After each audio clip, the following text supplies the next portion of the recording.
Hi everyone, I hope everyone is safe and healthy during these times. In this video, I'll be showing SQL statements and their equivalents in pandas, or maybe for others, it's the other way around. I'm not going to explain the syntax of SQL and pandas here, I'm just showing how you can do similar tasks using both sides. So SQL and pandas are very important for data analysts, business analysts, data scientists, and geospatial professionals. Both SQL and Pandas help you to query data, clean data, and update data as well. If someone asks which one is better, actually it really depends on many factors, such as your IT infrastructure. For instance, if your company has a very powerful database service, then maybe SQL will be more suitable for you. Another example, if your company stores data in CSV files for some reason, then maybe it will be easier to use Pandas. Overall, many developers would use both SQL and Pandas. Okay, so now I have those two windows open.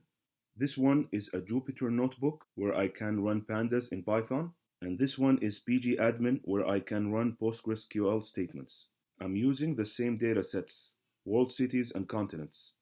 World cities has the following columns: city, country, population, longitude, and latitude. Continents has only two columns, country and continent.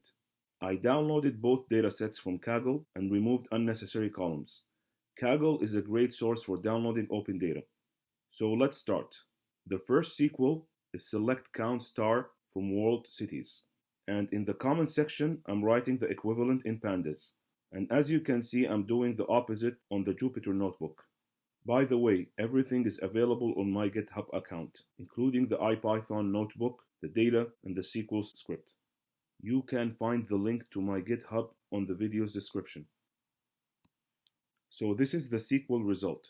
And on pandas, I already created the pandas data frame using the CSV file. And then the shape attribute returns a tuple of rows and columns where the first item at index 0 is the number of rows.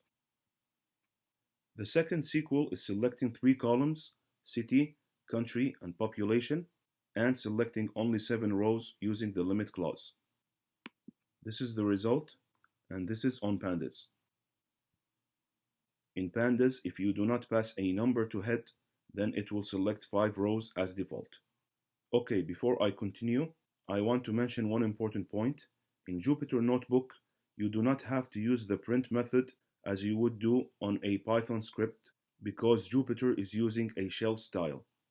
If you feel more comfortable using print statements on Jupyter, you can do so, but you don't have to. There are some cases where you have to use the print statements in Jupyter. For instance, if you want to print items in a list using a for loop. Now let's continue. So in this SQL, I'm only selecting cities where the population is greater than or equal to 3 million people. In pandas, you can use the lock method and pass it two parameters, rows and columns. So for rows, I'm filtering by population, and for columns, I'm selecting only the 3 columns of city, country, and population. This filter rows object now holds a series of true and false values. So when you pass it to lock, it is like you're asking pandas to select rows only with true values for the condition. This is the result. By the way, if you want, you can run the whole thing in one line as in the commented line here. The next SQL is selecting distinct values and ordering by country name. This is the result. In pandas, I'm first sorting by country, then I'm calling unique. If I only do that, then I'm getting a NumPy array as a result. So I'm passing the NumPy array to create a pandas series instead. Again, if you feel more comfortable, you can run all in one line, as commented here. The next SQL is aggregating the sum of population per country using the group by clause. This is the result, and this is how you do it in pandas. The next SQL is a join between world cities and continents using the country column. So in SQL, I'm creating an inner join and then ordering the results by city name. This is the result. On pandas, I need first to load the continent's CSV file. Then I'm using the merge method which is more flexible than another method in Pandas called join. As you can see, I assign the parameters as left, right, how, left on, right on. So this is the left table, this is the right table, and this is the join type. This is the column from the left table, and this is the column from the right table. Since the column name is identical on both tables, I could have used a parameter called on instead of both left on and right on. But I think it is more readable and understandable this way. It is really up to you. Then I'm sorting and selecting only the 3 columns of city, country, and continent. I left this comment where you can do all steps in one line again. The last SQL is a geospatial SQL. On Postgres, I'm using PostGIS, and on Pandas, I'm using GeoPandas. So the SQL basically is selecting all cities within almost 770 kilometers from Istanbul. I'm using the with clause here instead of a subquery. It is more readable for us.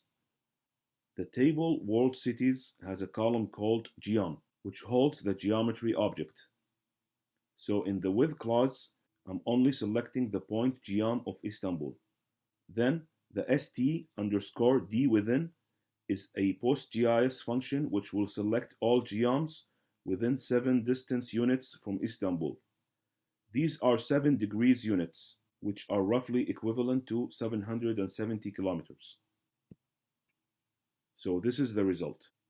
On Jupyter, I need to import GeoPandas first.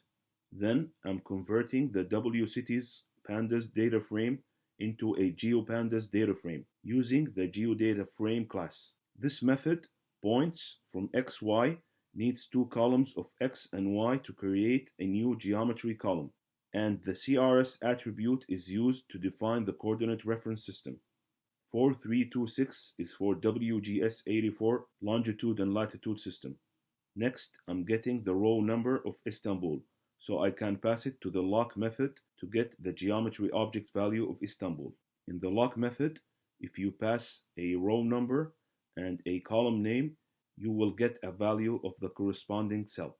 Then I'm using the GeoPandas distance method to measure the distance between every city against Istanbul geometry point.